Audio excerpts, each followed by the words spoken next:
Finch. And Cohen confirms that he owed Red Finch $50,000 and never paid the full cash.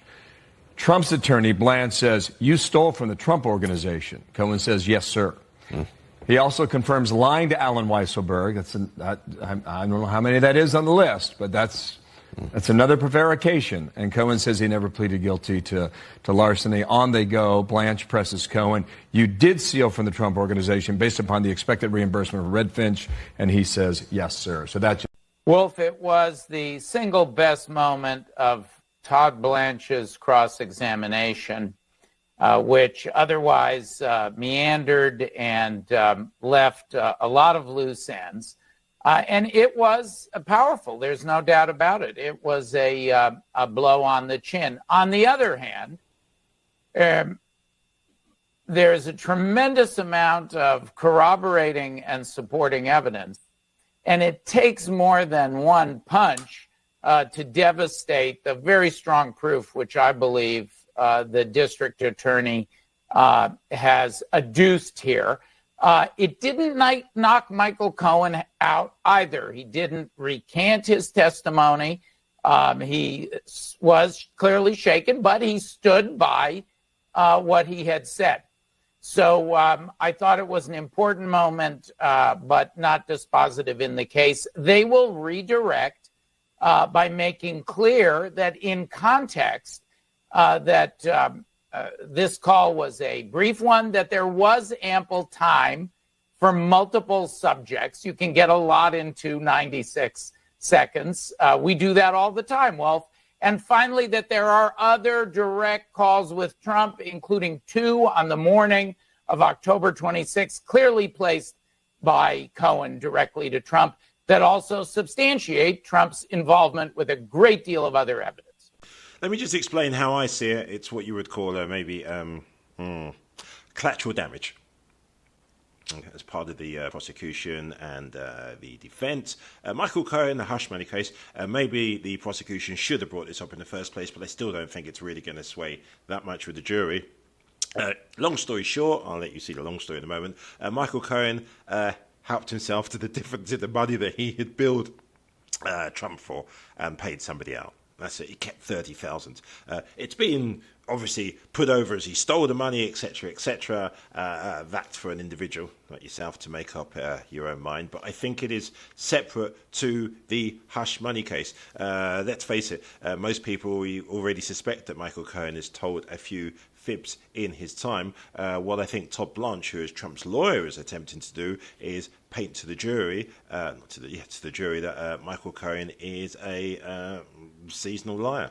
Okay, Micheal Cohen doesn't strike me as somebody that would then subsequently pay out all of that money out of his own pocket for the good of what? So, yeah, okay, it comes up, but watch the clip. Love to know your thought. Obviously, on Blue Tick Twitter, they can't get enough of this. Oh, look, and at Fox News, look what's happened here. Oh, Micheal Cohen did this. That means the whole case has got to close. Just absolute projection and garbage. Let me read for you the exchange between Todd Blanche and Micheal Cohen. So you only gave him $20,000 and you took $30,000. Blanche, you stole from the Trump Organization, right? Cohen says, yes, sir. Blanche goes on later on. He says, you did steal from the Trump Organization based upon the expected reimbursement, correct? And he says, yes, sir. So again, that is breaking it out because essentially they walked through what it is that Micheal Cohen actually paid Red Finch. And this goes back to, Jose, what you were just talking about, in this brown paper bag, all cash. He came to the Trump Organization, an individual who worked for Red Finch, to collect this payment, $20,000, in which Micheal Cohen paid out to this individual.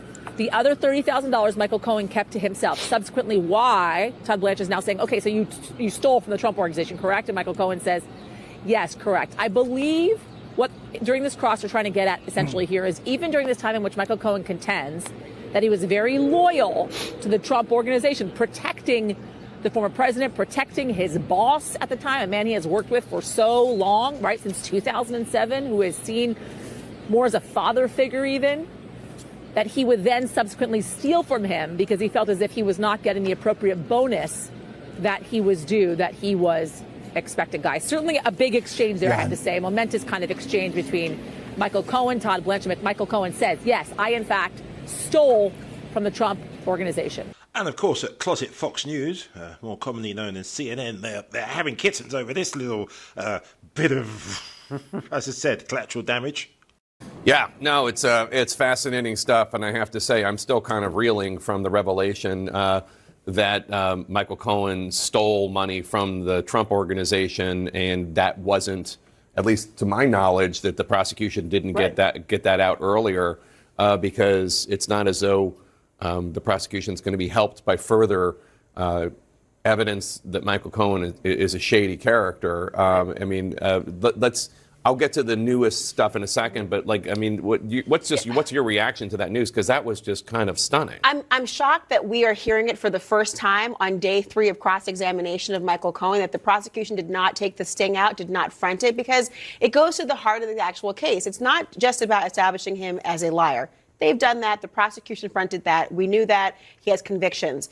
But going to the heart of what you were telling your employer about what money you were owed and the extent of it, we're talking about $420,000. We've already seen the payment this structure isn't like here. $15. It's not $15. And I mean, if you go to the tablet, you can break down what was already known. We've known about what the breakdown of the money is. $130,000 to Daniels and her attorney.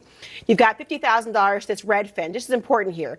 This was mentioned today that he only gave Redfin $20,000, and he handed them in a brown paper bag, by the way, just thinking about how odd that is. And just one quick note, Redfinch is this political organization that apparently, according to Michael Cohen, helped them goose these bogus internet polls about which candidate is in the lead, et cetera, and also, according to Lanny Davis, provided adoring fans for Trump's announcement of his candidacy in June 2015. Sorry. Really important point to add why this is. They only got $20,000 of it. And even though the bill was for $50,000, and you have $180,000, which is again the double of these two combinations, and then a bonus for Cohen. Remember, all that we have so far to link Donald Trump to these payments, in part, is the statement that "quote unquote" he approved it. We also know we have information about where the checks were, how it was signed. But remember, McConney, that was one of the comptrollers of the Trump organization, taking notes from Alan Weisselberg about the money payment. So this is part of what we're talking about. Why this is so important here is because the heart of the matter is that Donald Trump was complicit, caused to have this happen, and knew about the money that was going and why. If they can establish Michael Cohen as somebody who is not to be trusted about the amount of money as well, then they might be able to suggest that Donald Trump had no idea what he was truly paying. So 911, what's your emergency? It's a bit of an emergency. Politician Marco Rubio, his balls they've disappeared. We can't find them. We've looked everywhere. This is the same guy that his beloved leader once basically called him a total ASSHOLE who can't drink water.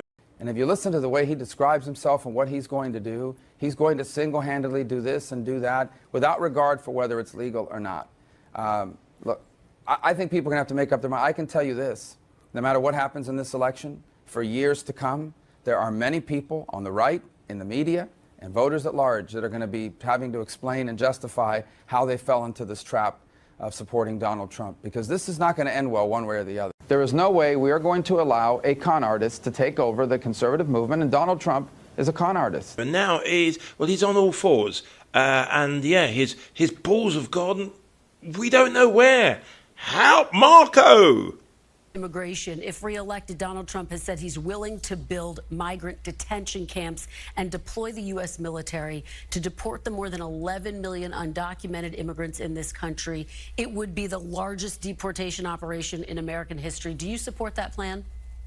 11 million. That's an outdated. That was the number 10 years ago. We're talking upwards of 20, 25, maybe 30 million. Well, there's been almost 10 million people that have entered this country unlawfully in the last 3 years. The question, would you support it? The number varies big time. I mean, it's another 9 to 10 million people just in the last 3 years. The answer to your question is yes. We cannot absorb 25, 30 million people who entered this country illegally. They're here illegally. What country on earth would tolerate that? We don't even know who most of these people are. They talk about vetting them with what? They're coming from nations that don't even have document systems in many cases. Yes, we are going to have to do something, unfortunately. We're going to have to do something dramatic to remove people from this country that are here illegally, especially people we know nothing about. But 10 million, 11 million, that was the number 15 years ago. Today, it's upwards of probably 25 to 30 million, maybe more. Senator, here's what you said about Donald Trump's mass deportations proposals in 2016. Take a look. I don't think it's reasonable to say you're going to round up and deport 11 million people. I don't think it's a plan that works. I don't think that's a realistic policy. So why have you changed your mind now? Because the issue has completely changed. When I said that, and back in 2013 when I was involved in immigration reform, we had 11, 12 million people that had been here for longer than a decade. Now, we've had almost that number in the last 3 years alone from all over the world, including people that I believe are terrorists, people that I believe are going to conduct terrorist attacks in this country if given the opportunity, certainly people that were criminals in their home country. This is a completely different, this is not immigration. You asked me about immigration. This is mass migration. Mass migration. This is an invasion of the country, and it needs to be dealt with dramatically. And by the way, I'm not a big poll follower, but polls show most Americans agree with us on this. And of course, that was an issue under former President Trump as well. There was just a bipartisan proposal that was put on the table that would put more funding into border enforcement as well as limiting asylum. Republicans walked away from that. But will you accept the election results of 2024 no matter what happens, Senator? No matter what happens? No, if it's an unfair election, I think it's going to be contested by either side. Senator, no matter who wins. I think you're asking the wrong person. The Democrats are the ones that have opposed every Republican victory since 2000. Every single one. It's Hillary Clinton. No Democrat has refused to concede. Hillary Clinton conceded. Senator, will you accept the election results? Hillary Clinton said the election was stolen from her and that Trump was illegitimate. Kamala Harris agreed. Senator, we have Democrats now. Senator, she conceded the election. She said that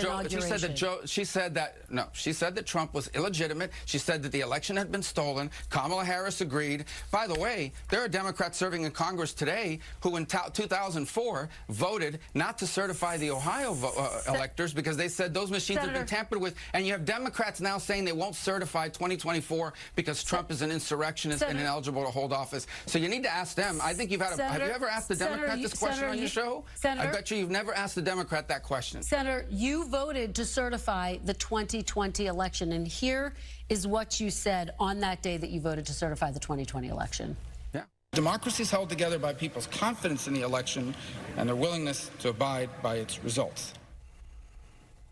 So by your own definition, are Donald Trump's claims undermining Americans' confidence in democracy, given that he has not conceded the last election, and he just said in recent days twice that he won Minnesota, Senator? I think what undermines people's confidence in the election is when you have places like Wisconsin with over 500 illegal drop box locations, when you have places like Georgia where liberal groups are paying people $10 per vote. No, but listen, what undermines elections is when NBC News and every major news outlet in America in 2020 censored the Biden laptop story, which turned out to be true, not Russian misinformation, unprecedented. Only you couldn't even talk about it on social media. They would deplatform you. People look at all this. They look at what happened in Arizona, 200,000 ballots that had the signatures didn't match. People will lose confidence, and it opens the door to this. I have to jump in here. Senator, you voted to certify the election, and because at that stage in the process, you have no options. Senator, you voted to certify the election. Nothing has been censored on this program. Hillary Clinton. Did you guys